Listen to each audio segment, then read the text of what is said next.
The defining fact of the United States is freedom of speech. To the extent this country is actually exceptional, it's because we have the First Amendment to the Bill of Rights. We have freedom of conscience. We can say what we really think. There's no hate speech exception to that. Just because you hate what somebody else thinks, you cannot force that person to be quiet because we're citizens, not slaves.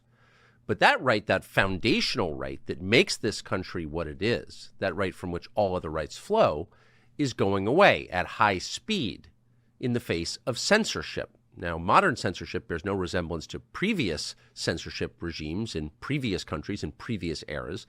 Our censorship is affected on the basis of fights against disinformation and malinformation.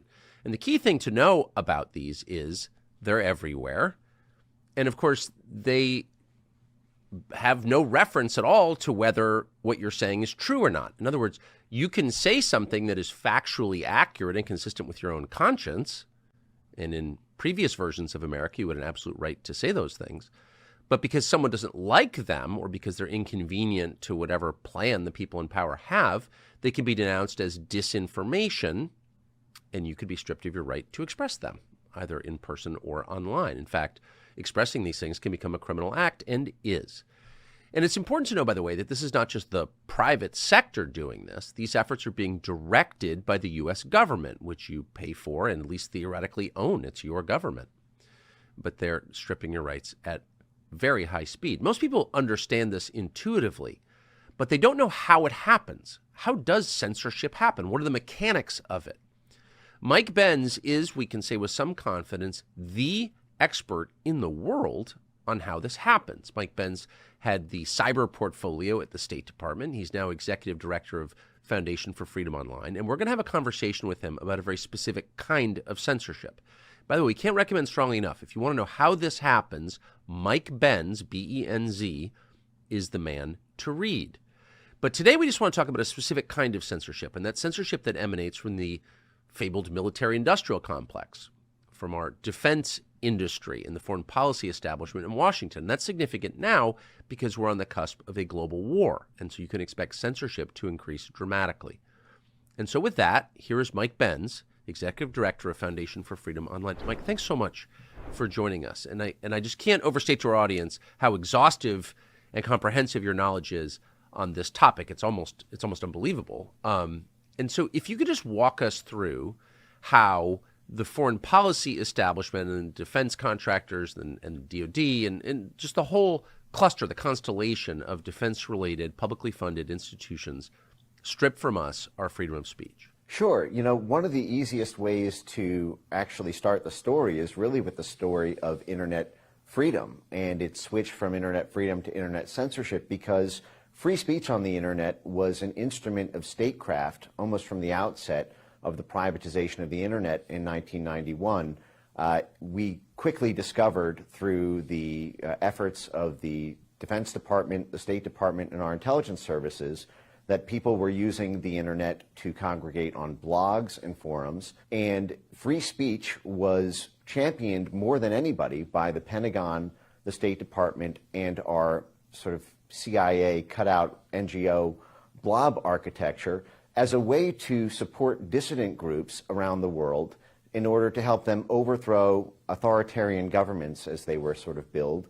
Essentially, the internet free speech allowed kind of insta-regime change operations to be able to facilitate the foreign policy establishment's State Department agenda. Google is a great example of this. Google began as a DARPA grant by Larry Page and Sergey Brin when they were Stanford PhDs, and they got their funding as part of a joint CIA-NSA program to chart how, quote, birds of a feather flock together online through search engine aggregation. And then 1 year later, they launched Google and then became a military contractor quickly thereafter. They got Google Maps by purchasing a CIA satellite software, essentially.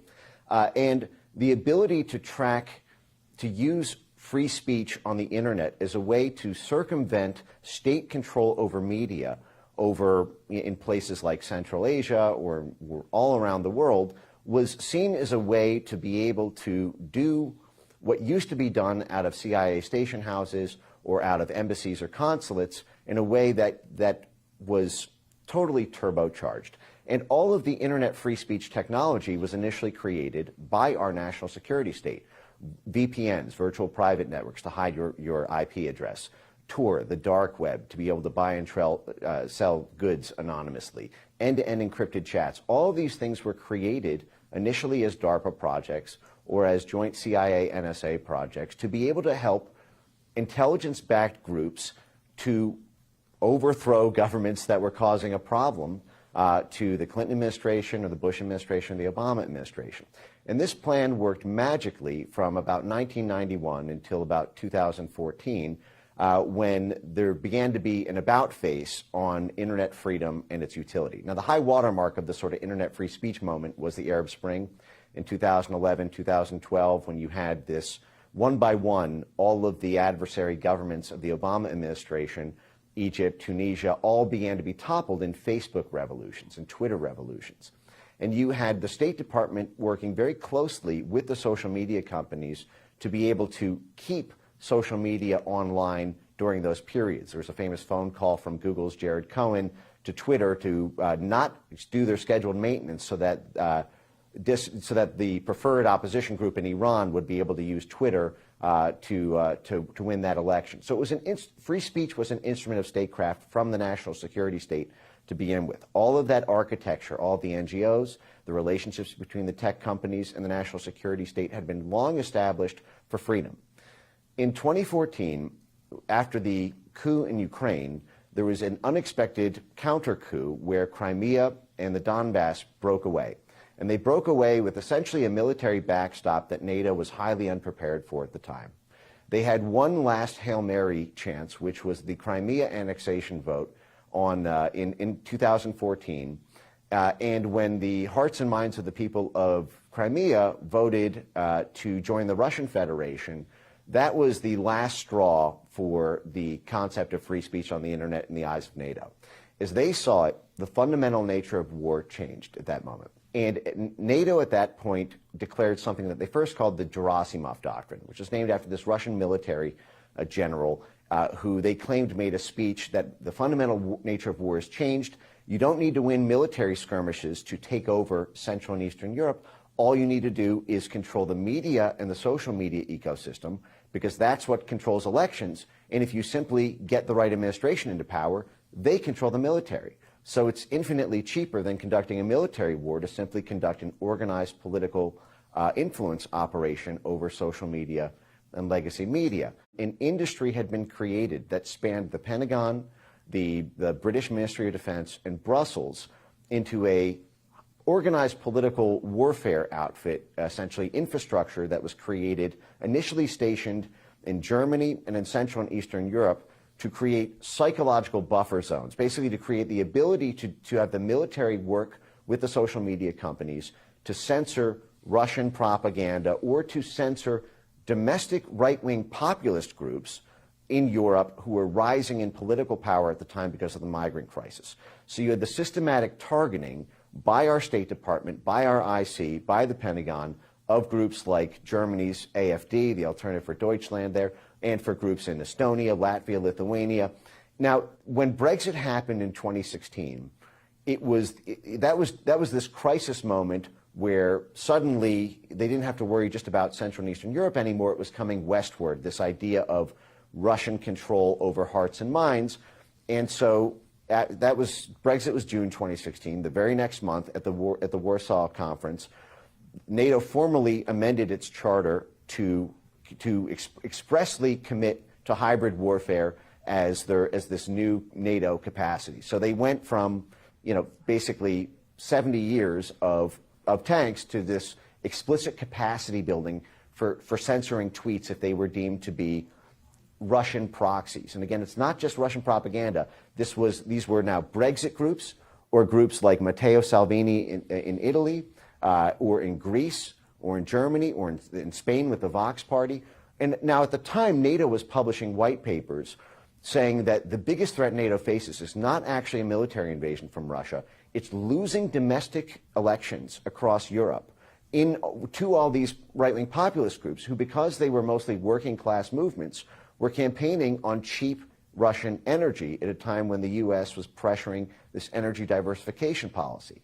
And so they made the argument, after Brexit, now the entire rules-based international order would collapse unless the military took control over media, because Brexit would give rise to Frexit in France with Marine Le Pen, to Spexit in Spain with the Vox Party, to Italexit in Italy, to Grexit in Germany, to Grexit in Greece.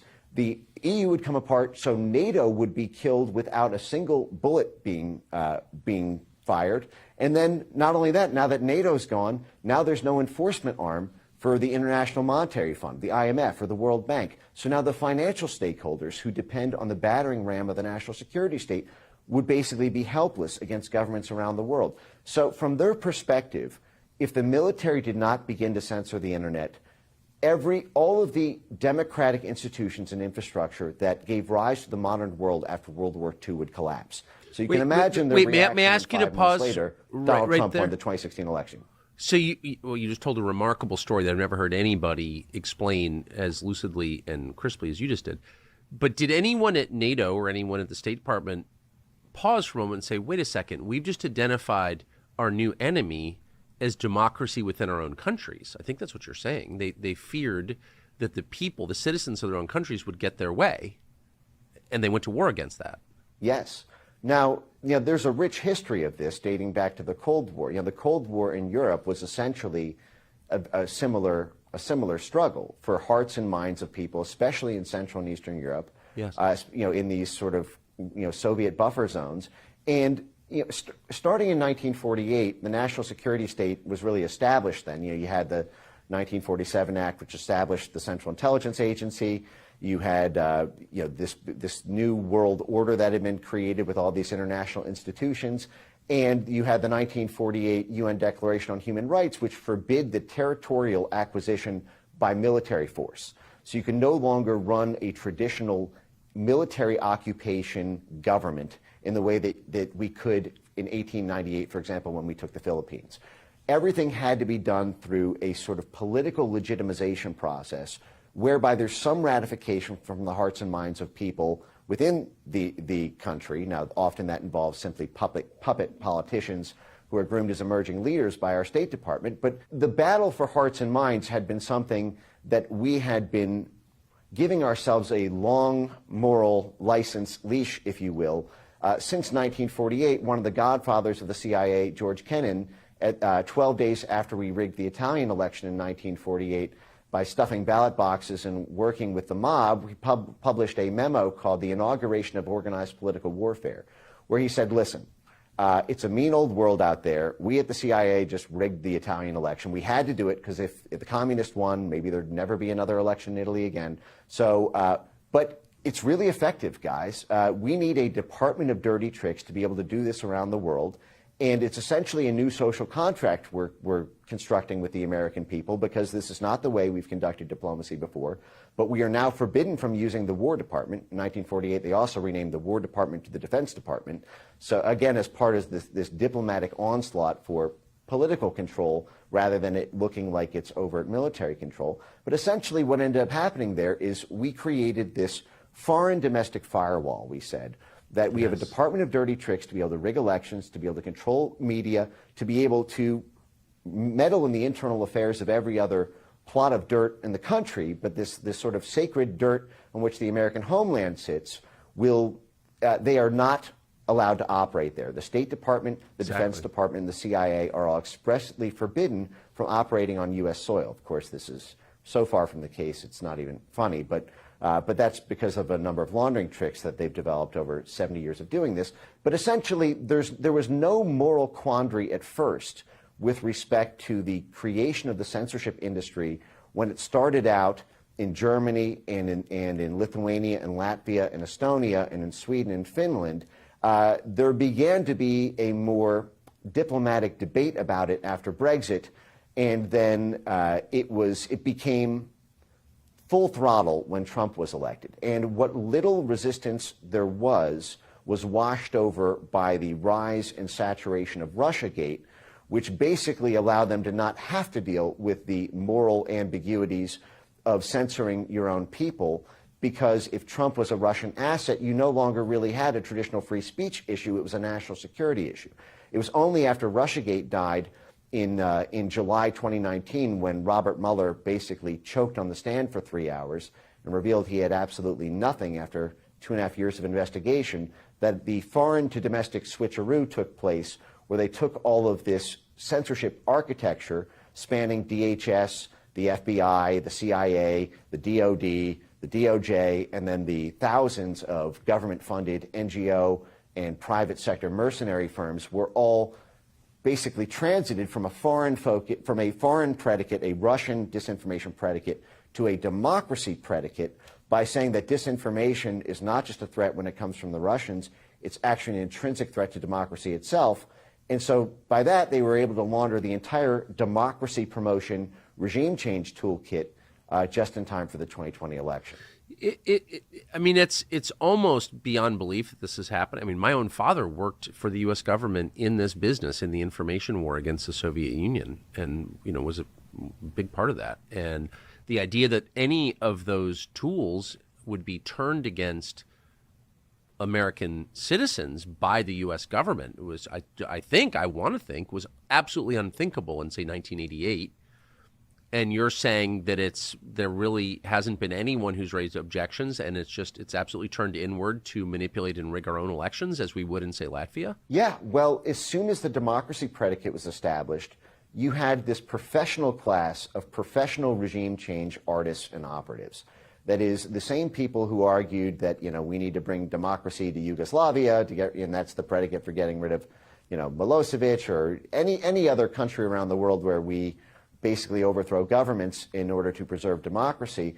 Well, if the democracy threat is homegrown now, then that becomes, then suddenly these people all have new jobs moving on the U.S. side, and I can go through a million examples of that. But one thing on what you just mentioned, which is that, you know, from their perspective, they just weren't ready for the internet. 2016 was really the first time that social media had reached such maturity that it began to eclipse legacy media. I mean, this was a long time coming. I think folks saw this building from 2006 through 2016. You know, Internet 1.0 didn't even have social media. From 1991 to 2004, there was no social media at all. 2004, Facebook came out. 2005, Twitter. 2006, YouTube. 2007, the smartphone. And so, and in that initial period of social media, nobody was getting subscriberships at the level where they actually competed with legacy news media. But over the course of being, you know, so initially even these dissident voices within the U.S., even though they may have been loud in moments, they never reached 30 million followers. They never reached, you know, a billion impressions a year type thing. As a uncensored, mature ecosystem allowed citizen journalists and independent voices to be able to outcompete legacy news media, this induced a massive crisis both in our military and in our State Department and intelligence services. And I'll give you a great example of this. In 2019, at a meeting of the German Marshall Fund, which is, you know, an institution that goes back to the U.S. Basically, I don't want to say bribe, but essentially the soft power, economic soft power projection in Europe as part of the reconstruction of European governments after World War II, to be able to essentially pay them with Marshall Fund dollars, and then in return they basically were under our thumb in terms of how they reconstructed. But the German Marshall Fund held a meeting in 2019. They held 1 million of these, frankly, but where a four-star general got up on the panel and said that what happens. He posed the question: what happens to the U.S. military? What happens to the national security state when the New York Times is reduced to a medium-sized Facebook page? And he posed this thought experiment as an example of we've had these gatekeepers, we've had these bumper cars on democracy in the form of a century-old relationship with legacy media institutions. I mean, our mainstream media is not in any shape or form, even from its outset, independent from the national security state, from the State Department, from the War Department. You know, you had the initial all of the initial broadcast news companies, NBC, ABC, and CBS, were all created by Office of War Information veterans from the War Department's effort in World War II. You had these Operation Mockingbird relationships from the 1950s to the 1970s. Those continued through the use of the National Endowment for Democracy and the privatization of intelligence capacities in the 1980s under Reagan. There's all sorts of CIA reading room memos you can read even on CIA.gov about those continued media relations throughout the 1990s. And so you always had this backdoor relationship between the Washington Post, the New York Times, and all of the major broadcast media corporations. And by the way, Rupert Murdoch and Fox are part of this as well. Rupert Murdoch was actually part of the National Endowment for Democracy coalition in 1983 when it was formed as a way to do CIA operations in an above-board way after the Democrats were so ticked off at the CIA for manipulating student movements in the 1970s. But essentially, there was no CIA intermediary to random citizen journalist accounts. There was no Pentagon backstop. You couldn't get a story killed. You couldn't have this favors for favors relationship. You couldn't promise access to some random person with 700,000 followers who's got an opinion on Syrian gas. And so this induced, and this was not a problem for the initial period of social media from 2006 to 2014 because there were never dissident groups that were big enough to be able to have a mature enough ecosystem on their own, and all of the victories on social media had gone in the way of where the money was, which was from the State Department and the Defense Department and the intelligence services. But then as that maturity happened, you now had this situation after the 2016 election where they said, okay, now the entire international order might come undone. 70 years of unified foreign policy from Truman until Trump are now about to be broken. And we need the same analog control systems we had to be able to put bumper cars on bad stories or bad political movements through legacy media relationships and contacts. We now need to establish and consolidate within the social media companies. And the initial predicate for that was Russiagate, but then after Russiagate died and they used a simple democracy promotion predicate, then it gave rise to this multi-billion-dollar censorship industry that joins together the military-industrial complex, the government, the private sector, the civil society organizations, and then this vast cobweb of media allies and professional fact-checker groups that serve as this sort of sentinel class that surveys every word on the internet. So can you give us, and thank you again for this almost unbelievable explanation of why this is happening. Can you give us an example of how it happens?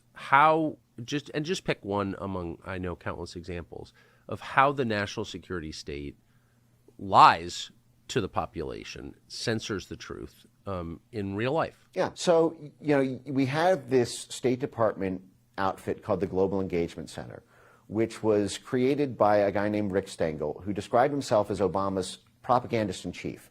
He was the Undersecretary for Public Affairs, which is essentially the liaison office role between the State Department and the mainstream media. So this is basically the exact nexus where government talking points about war or about diplomacy or statecraft get synchronized with mainstream media. So and may I add something to that? As someone, I know Rick Stengel, he was at one point a journalist, and Rick Stengel has made public arguments against the First Amendment and against free speach, and somehow he wrote a whole book on it. Job. And he published an op-ed in 2019. He wrote a whole book on it, and he made the argument that we just went over here, that essentially the Constitution was not prepared for the internet, and we need to get rid of the First Amendment accordingly.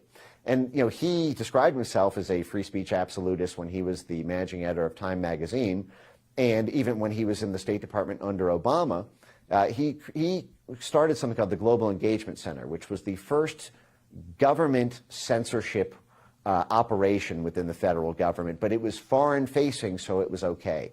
Now, at the time, they used the homegrown ISIS predicate threat for this.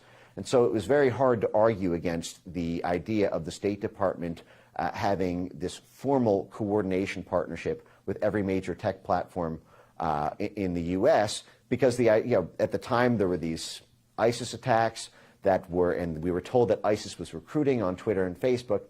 And so the Global Engagement Center was established essentially to be a State Department entanglement with the social media companies to basically put bumper cars on their ability to platform accounts. And one of the things they did is they created a new technology, which it's called natural language processing. It is a artificial intelligence, machine learning ability to create meaning out of words in order to map everything that everyone says on the internet and create this vast topography of how communities are organized online, who the major influencers are, what they're talking about, what narratives are emerging or trending, and to be able to create this sort of network graph in order to know who to target and how information moves through an ecosystem.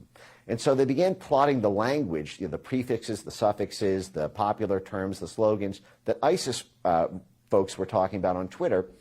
When Trump won the election in 2016, everyone who worked at the State Department was expecting these promotions to the White House National Security Council under Hillary Clinton, who I should remind viewers, was also Secretary of State under Obama, actually ran the State Department. But these folks were all expecting promotions on November 8th, 2016, and were unceremoniously put out of jobs by a guy who was a 20-to-1 underdog, according to the New York Times, the day of the election.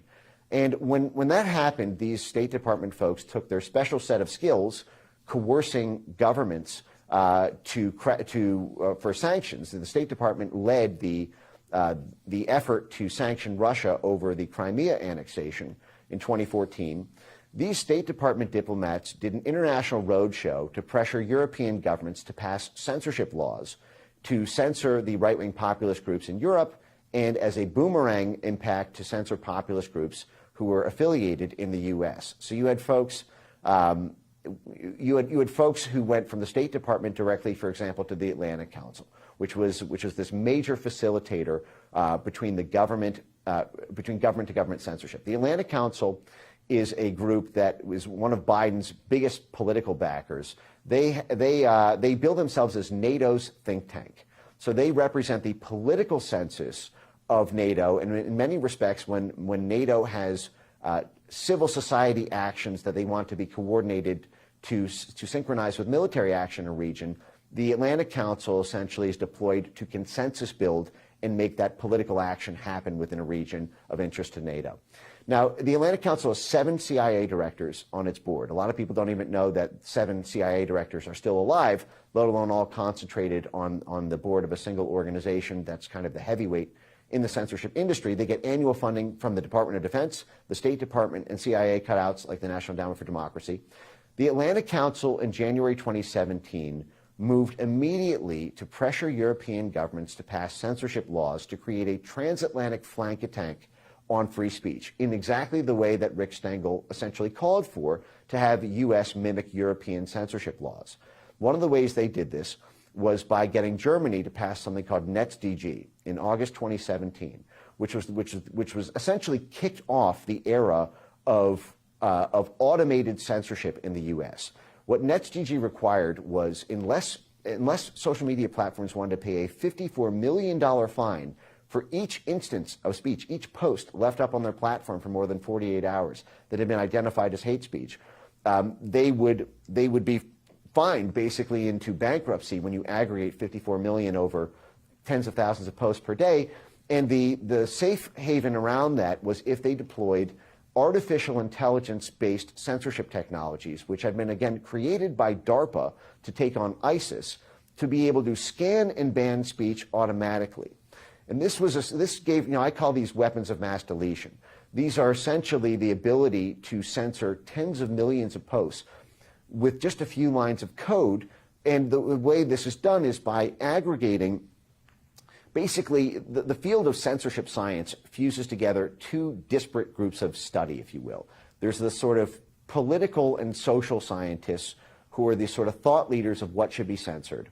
And then there are the sort of quants, if you will. These are the programmers, the computational data scientists, computational linguistics. Every university, there's over 60 universities now who get federal government grants to do this censorship, the censorship work and the censorship preparation work, where what they do is they create these code books of the language that people use, the same way they did for ISIS. They did this, for example, with COVID. They created these COVID lexicons of what dissident groups were saying about mandates, about masks, about vaccines, about high-profile individuals like Tony Fauci or Peter Daszak, or any of these others protected VIP individuals whose reputations had to be protected online. And they created these code books. They broke things down into narratives. The Atlanta Council, for example, was a part of this government-funded consortium, something called the Virality Project, which mapped 66 different narratives that dissidents were talking about around COVID, everything from COVID origins to vaccine efficacy. And then they broke down these 66 claims into all the different factual subclaims. And then they plugged these into these essentially machine learning models to be able to have a constant world heat map of what everybody was saying about COVID. And whenever something started to trend that was bad for what the Pentagon wanted or was bad for what Tony Fauci wanted, they were able to take down tens of millions of posts. They did this in the 2020 election with mail-in ballots. It was the same. Wait. May I ask you? I'm sorry. I just got to have to. There's so much here, and it's so shocking. So you're saying the Pentagon, our Pentagon, the U.S. Department of Defense, censored Americans during the 2020 election cycle? Yes, they did this. They did this through the. So there's the two most censored events in human history, I would argue, to date, are the 2020 election and the COVID-19 pandemic. And I'll explain, how I arrived there. So the 2020 election was determined by mail-in ballots. And I'm not weighing into the substance of whether mail-in ballots were or were not a legitimate or safe and reliable form of voting. That's a completely independent topic from my perspective than the censorship issue one.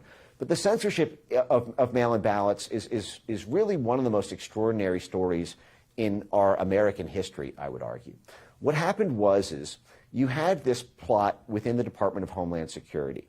Now, this gets back to what we were talking about with the State Department's Global Engagement Center. You had this group within the Atlanta Council and the foreign policy establishment, which began arguing in 2017 for the need for a permanent domestic censorship government office to serve as a quarterback for what they called a whole-of-society counter-misinformation, counter-disinformation alliance. That just means censorship, the counter-mis-disinfo. But their whole-of-society model explicitly proposed that we need every single asset within society to be mobilized in a whole-of-society effort to stop misinformation online. It was that much of an existential threat to democracy. And so, but they fixated in 2017 that it had to be centered within the government because only the government would have the clout and the coercive threat powers and the perceived authority to be able to tell the social media companies what to do, to be able to summon a government-funded NGO swarm to create that media surround sound, to be able to arm an astroturfed army of fact-checkers, and to be able to liaise and connect all these different censorship industry actors into a cohesive, unified whole. And the Atlanta Council initially proposed with this blueprint called forward defense. It's not offense, it's forward defense, guys. They initially proposed that running this out of the State Department's Global Engagement Center because they had so many assets there who were so effective at censorship under Rick Stengel's steed and under the Obama administration. But they said, we're not going to be able to get away with that because we don't really have a national security predicate, and it's supposed to be foreign-facing. We can't really use that hook unless we have a sort of national security one. Then they contemplated parking it at the CIA. And they said, well, actually, there's two reasons we can't do that. The CIA is foreign-facing. We can't really establish a counterintelligence threat to bring it home domestically. Also, we're going to need essentially tens of thousands of people involved in this operation, spanning this whole society model. You can't really run a clandestine operation that way. So they said, okay, well, what about the FBI? They said, well, the FBI would be great. It's domestic. But the problem is the FBI is supposed to be the intelligence arm of the Justice Department. And what we're dealing with here are not acts of law breaking. It's basically support for Trump, or if a left-wing populist had risen to power like Bernie Sanders or Jeremy Corbyn, I have no doubt they would have done in the UK. They would have done the same thing to him there. They targeted Jeremy Corbyn and other left-wing populist NATO skeptical groups in Europe. But in the U.S., it was all Trump. And so essentially what they said is, well, The only other domestic intelligence equity we have in the U.S. besides the FBI is the DHS. So we are going to essentially take the CIA's power to rig and bribe foreign media organizations, which is a power they've had since the day they were born in 1947, and we're going to combine that with the power, with the domestic jurisdiction of the FBI by putting it at DHS. So DHS was basically deputized, it was empowered through this obscure little cybersecurity agency to have the combined powers that the CIA has abroad with the jurisdiction of the FBI at home. And the way they did this, how did an obscure little cybersecurity agency get this power, was they did a funny little series of switcheroos.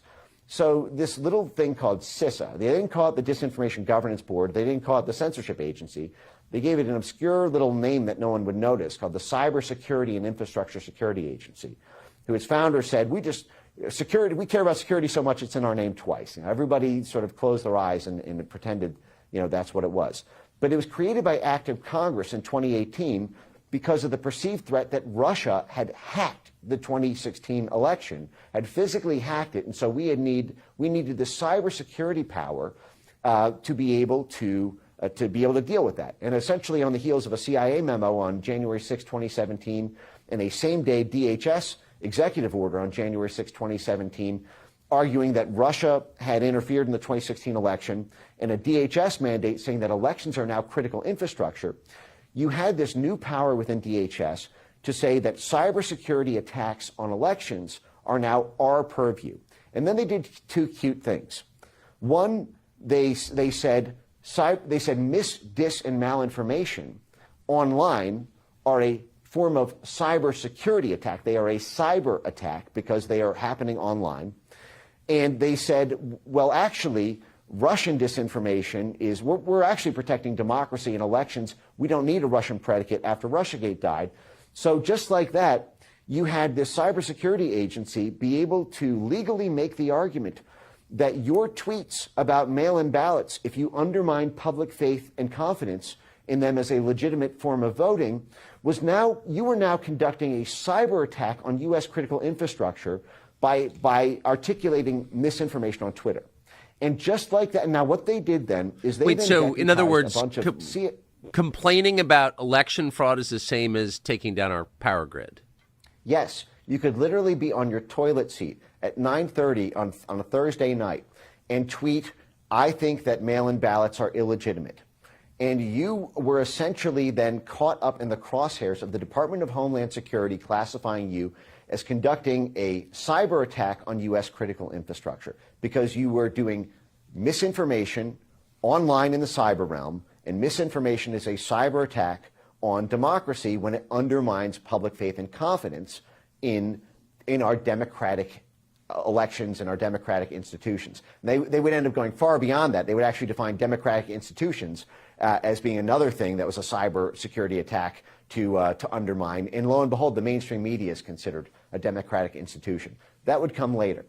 What ended up happening was, in advance of the 2020 election, starting in April of 2020, although this goes back before, you had this essentially never-Trump neocon Republican DHS working with essentially NATO on the national security side and essentially the DNC, if you will, to use DHS as the launching point for a government-coordinated mass censorship campaign spanning every single social media platform on Earth in order to pre-censor the ability to dispute the legitimacy of mail-in ballots. And here's how they did this.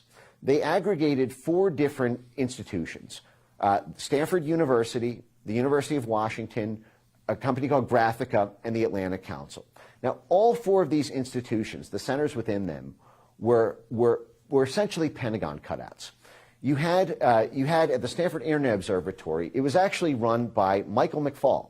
If you know Michael McFaul, he was the U.S. ambassador to Russia under the Obama administration, and he personally authored a 7-step playbook for how to successfully orchestrate a color revolution.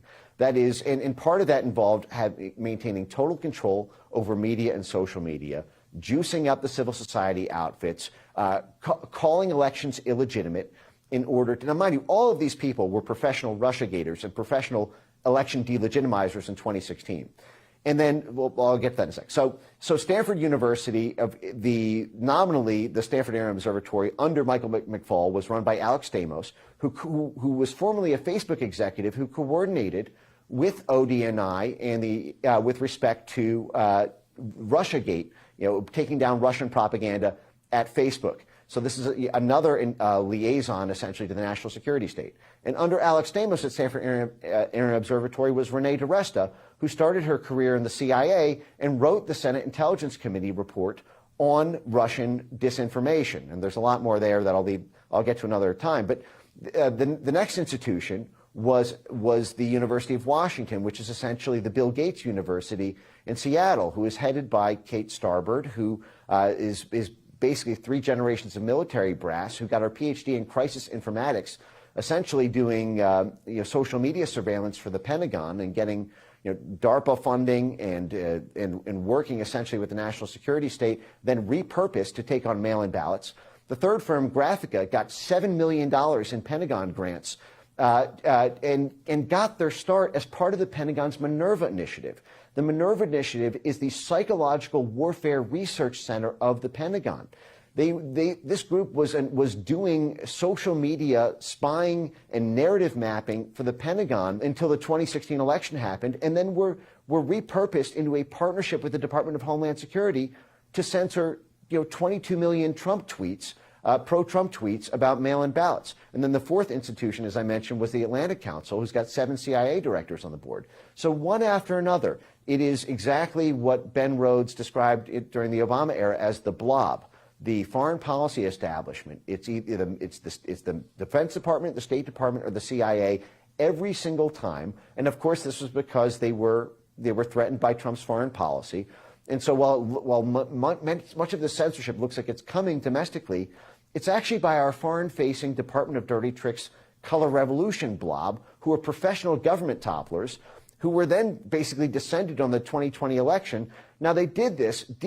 They explicitly said, the head of this election integrity partnership, on tape, and my foundation clipped them, and it's been played before Congress, and it's in a part of the Missouri v. Biden lawsuit now. But they explicitly said on tape that they were set up to do what the government was banned from doing itself.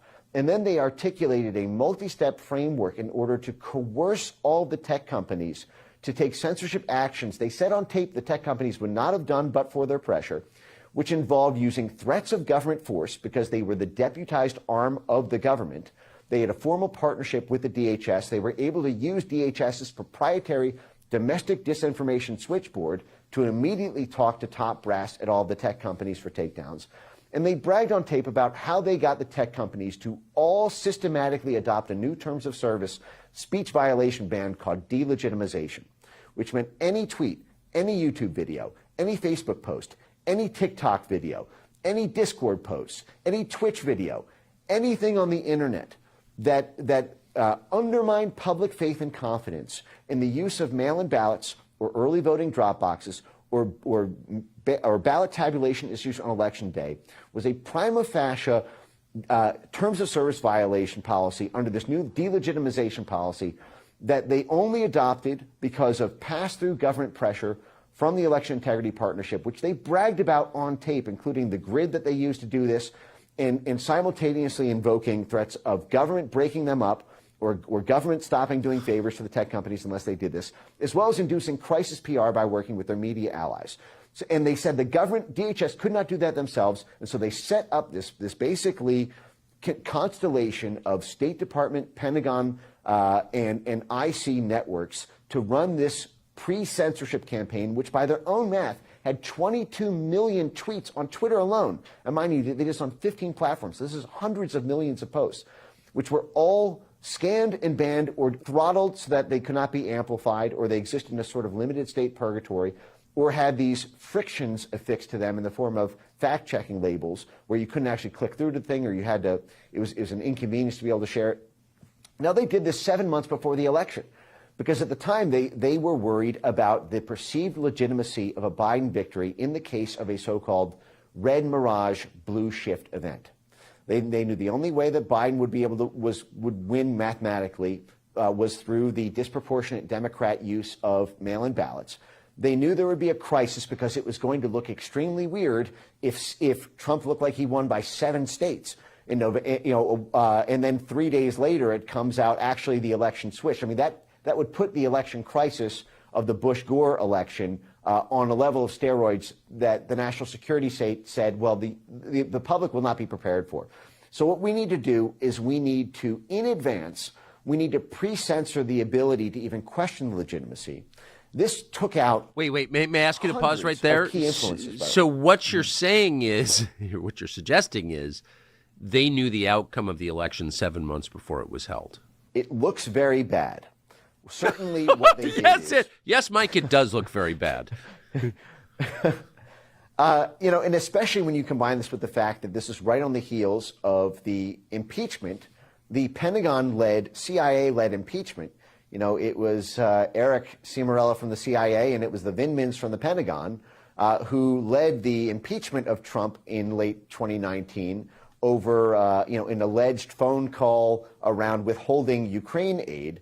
This same network, which came straight out of the Pentagon hybrid warfare network, military censorship network created after the first, Ukraine crisis in 2014, were the lead architects of the Ukraine impeachment in 2019, and then essentially came back on steroids as part of the 2020 election censorship operation.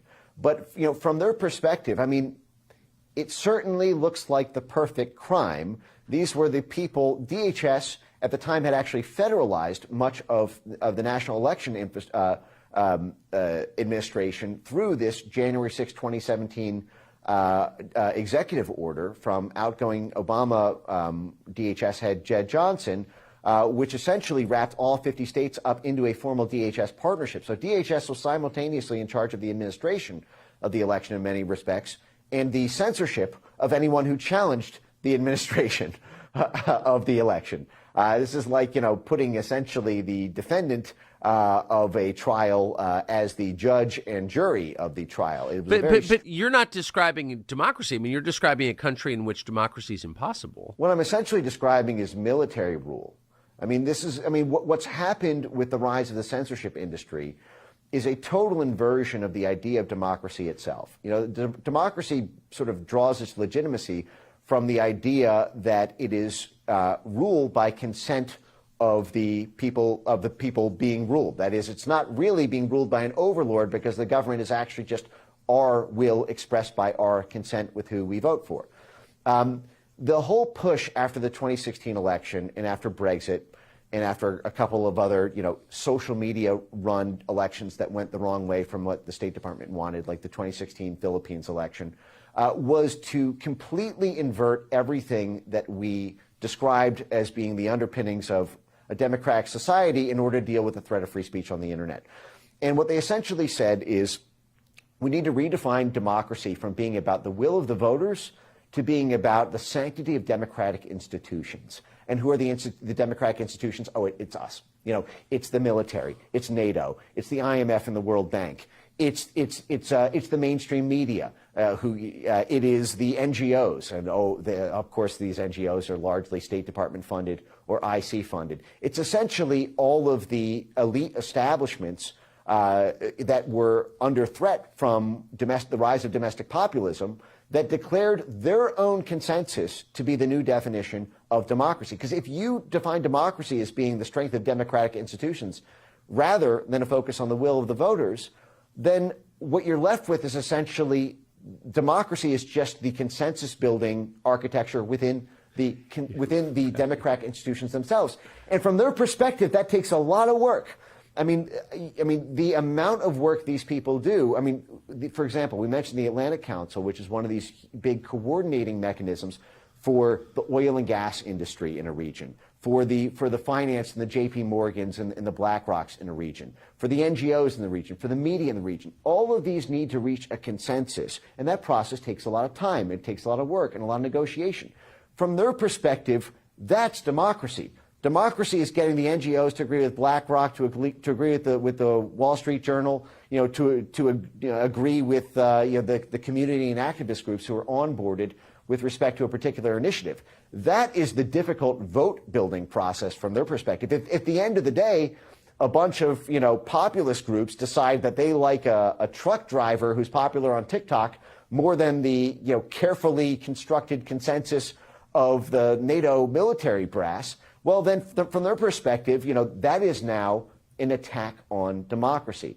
And this is what this whole branding effort was. And of course, democracy, again, has that magic regime change predicate where democracy is our magic watchword to be able to overthrow governments from the ground up in a sort of color revolution style whole of society effort to topple a democratically elected government from the inside. For example, as we did in Ukraine, Viktor Yanukovych was democratically elected by the Ukrainian people, like him or hate him. I'm not even issuing an opinion there, but the fact is we color revolutioned him out of office. We January 6th him out of office, yes. Actually, to be frank. I mean, with respect to you had a State Department funded right sector thugs and $5 billion worth of civil society money pumped into this to overthrow a democratically elected government in the name of democracy. And they took that special set of skills home, and now it's here, perhaps potentially to stay. And this has fundamentally changed the nature of American governance because of the threat of one small voice becoming popular on social media. May I ask you a question? So into that group of institutions that you say now define democracy, the NGOs, foreign policy establishment, et cetera, you included the mainstream media. Now, in 2021, the NSA broke into my private text apps and read them and then leaked them to the New York Times against me. That just happened again to me last week. And I'm wondering how common that is for the intel agencies to work with so-called mainstream media like the New York Times to hurt their opponents. Well, that is the function of these interstitial government-funded non-governmental organizations and think tanks like, for example, we mentioned the Atlantic Council, which is NATO's think tank, but other groups like the Aspen Institute, which draws the lion's share of its funding from the State Department and other government agencies. The Aspen Institute was busted doing the same thing with the Hunter Biden laptop censorship. You had this strange situation where the FBI had advanced knowledge of the pending publication of the Hunter Biden laptop story, and then magically the Aspen Institute, which is run by essentially former CIA, former NSA, former FBI, and then a bunch of sort of civil society organizations, all hold a mass stakeholder simulation, censorship simulation, a 3-day conference. This came out, and Yoel Roth was there. This is a big part of the Twitter file leaks, and it's been mentioned in multiple congressional investigations. But somehow the Aspen Institute, which is basically an addendum of the national security state, got the exact same information that the national security state spied on journalists and political figures to obtain, and not only leaked it, but then basically did a joint coordinated censorship simulator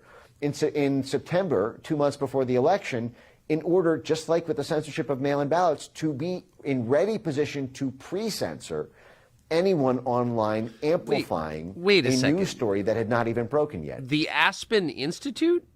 So, which is, by the way, I've spent my life in Washington. It's kind of Walter Isaacson, formerly of Time Magazine, ran it, former president of CNN.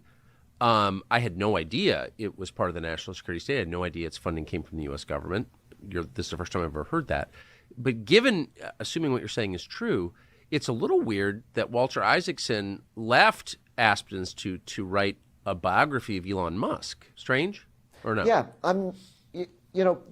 I don't know. I haven't read that book. From what I've heard from people, it's a relatively fair treatment. Just total speculation, but I suspect that Walter Isaacson has struggled with this issue and may not even firmly fall in one particular place, in the sense that Walter Isaacson did a series of interviews of Rick Stengel, actually with the Atlantic Council and in other settings, where he interviewed Rick Stengel specifically on the issue of the need to get rid of the First Amendment and the threat that free speech on social media poses to democracy. Now, at the time, I was very concerned. This was between 2017 and 2019 when he did these Rick Stengel interviews. I was very concerned because Isaacson expressed what seemed to me to be a highly sympathetic view about the Rick Stengel perspective on killing the First Amendment. Now, he didn't formally endorse that position, but it left me very skittish about Isaacson. But what I should say is, at the time, I don't think very many people, in fact, I know virtually nobody in the country had any idea how deep the rabbit hole went when it came to the construction of the censorship industry and how deep the tentacles had grown within the military and the national security state in order to buoy and consolidate it. Much of that, frankly, did not even come to public light until even last year. Frankly, some of that was galvanized by Elon Musk's acquisition and the Twitter files and the Republican turnover in the House that allowed these multiple investigations, the lawsuits like Missouri v. Biden and the discovery process there, and multiple other things like the Disinformation Governance Board, who, by the way, the interim head of that, the head of that, Nina Jankowicz, got her start in the censorship industry from this exact same clandestine intelligence community censorship network created after the 2014 Crimea situation. Nina Jankowicz, when her name came up in 2022 as part of the Disinformation Governance Board, I almost fell out of my chair because I had been tracking Nina's network for almost 5 years at that point when her name came up as part of the UK inner cluster cell of a busted clandestine operation to censor the internet called the Integrity Initiative, which was created by the UK Foreign Office and was backed by NATO's political affairs unit in order to carry out this thing that we talked about at the beginning of this dialogue, the NATO sort of psychological inoculation and the ability to kill so-called Russian propaganda or rising political groups who wanted to maintain energy relations with Russia at a time when the U.S. was trying to kill the Nord Stream and other pipeline relations. Well, they did that. Marine Le Pen and Nina Jankowicz was a part of this outfit, and then who was the head of it after Nina Jankowicz went down? It was Michael Chertoff, and Michael Chertoff was running the Aspen Institute cyber group. And then the Aspen Institute then goes on to be the censorship simulator for the Hunter Biden laptop story. And then 2 years later, Chertoff is then the head of the Disinformation Governance Board after Nina is forced to step down. Yeah, close friends of course, Michael Chertoff was the chairman at Bay. Oh, sorry. Of course. Michael Chertoff was the chairman of the largest military contractor in Europe, BAE Military. So it's all connected. You've blown my mind so many times in this conversation that I'm going to need a nap directly after it's done. So I've just got two more questions for you. One short, one a little longer. Short one is, for people who've made it this far, an hour in, and want to know more about this topic, and by the way, I hope you will come back whenever you have the time to explore different threads of this story. But for people who want to do research on their own, how can your research on this be found on the internet? Sure. So our foundation is foundationforfreedomonline.com. We publish all manner of reports on every aspect of the censorship industry, from what we talked about with the role of the military-industrial complex and the national security state, to what the universities are doing, to I sometimes refer to as digital MK Ultra. There's just the field of basically the science of censorship and how and the funding of these psychological manipulation methods in order to nudge people into different belief systems, as they did with COVID, as they did with energy and every sensitive policy issue is what they essentially had an ambition for. But so my foundation for freedomonline.com website is one way. The other way is just on X. My handle is @MikeBenCyber. I'm very active there and publish a lot of long-form video and written content on all of this. I think it's one of the most important issues in the world today. So it certainly is. And so that leads directly and seamlessly to my final question, which is about X. And I'm not just saying this because I post content there, but I think objectively it's the last big platform that's free or sort of free or more free. You post there too. But we're at the very beginning of an election year with a couple of different wars unfolding simultaneously in 2024. So do you expect that platform can stay free for the duration of this year? it's under an extraordinary amount of pressure, and that pressure is going to continue to mount as the election approaches. Elon Musk is a very unique individual, and he has a unique buffer, perhaps, when it comes to the national security state, because the national security state is actually quite reliant on Elon Musk properties, whether that's for the electrical, the green revolution when it comes to Tesla, and the battery technology there. When it comes to SpaceX, the State Department is hugely dependent on SpaceX because of its unbelievable sort of pioneering and saturating presence in the field of low Earth orbit satellites that are basically how our telecom system runs, to things like Starlink. There are dependencies that the national security state has on Elon Musk. I'm not sure he'd have as much room to negotiate if he had become the world's richest man selling, at a lemonade stand. So and if the national security state goes too hard on him by invoking something like CFIUS to sort of nationalize some of these properties, I think the shockwave that it would send to the international investor community would be irrecoverable at a time when we're engaged in great power competition. So they're trying to they're trying to sort of induce I think a sort of corporate regime change through a series of things involving a sort of death by 1,000 paper cuts. I think there are 7 or 8 different Justice Department or SEC or FTC investigations into Elon Musk properties that all started after his acquisition of X. But then what they're trying to do right now is what I call the transatlantic flank attack 2.0. We talked in this dialogue about how the censorship industry really got its start when a bunch of State Department exiles who were expecting promotions took their special set of skills in coercing European countries to pass sanctions on themselves, to cut off their own leg to spite themselves in order to pass sanctions on Russia. They ran back that same playbook with doing a roadshow for censorship instead for sanctions. We're now witnessing, transatlantic flank attack 2.0, if you will, which is because they have lost a lot of their federal government powers to do this same censorship operation they've been doing from 2018 to 2022, in part because the House has totally turned on them, in part because of the media, in part because Missouri v. Biden, which won a slam dunk case actually banning government censorship at the trial court and appellate court levels, is now before the Supreme Court.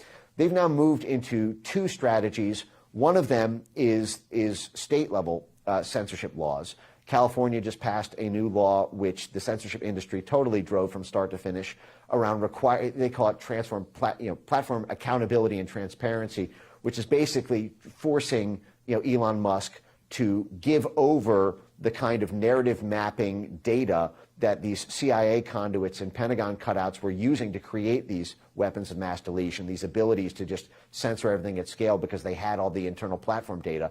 Elon Musk took that away. They're using state laws like this new California law to crack that open. But the major threat right now is the threat from Europe with something called the EU Digital Services Act, which was cooked up in tandem with folks like NewsGuard, which is run by, which has a board of Michael Hayden, head of the CIA, NSA, 4-star general. Rick Stengel is on that board, from the State Department's propaganda office. Tom Ridge is on that board from the Department of Homeland Security. Oh, and Anders Fogh Rasmussen is on that board. He was the General Secretary of NATO under the Obama administration. So you have NATO, the CIA, the NSA, 4-star general, DHS, and the State Department working with the EU to craft the censorship laws that now are the largest existential threat to X, other than potentially advertiser boycotts, because there is now disinformation is now banned as a matter of law in the EU. And the EU is a bigger market for X than the US. There's only 300 million some people in the US. There's 450 million in Europe. X is now forced to comply with this brand new law that just got ratified this year, where they either need to forfeit 6% of their global annual revenue to the EU to maintain operations there, or put in place essentially the kind of, CIA bumper cars, if you will, that I've been describing over the course of this, in order to have an internal mechanism to censor anything that the EU, which is just a proxy for NATO, deems to be disinformation. And you can bet with 65 elections around the globe this year, you can predict every single time what they're going to define disinformation as. So that's the main fight right now is dealing with the transatlantic flank attack from Europe. I said this 5 times, but that's just one of the most remarkable stories I've ever heard, and I'm grateful to you for bringing it to us. Mike Benz, Executive Director of the Foundation for Freedom Online, and I hope we see you again. Thanks, Tucker. Free speech is bigger than any one person or any one organization. Societies are defined by what they will not permit. What we're watching is the total inversion of virtue.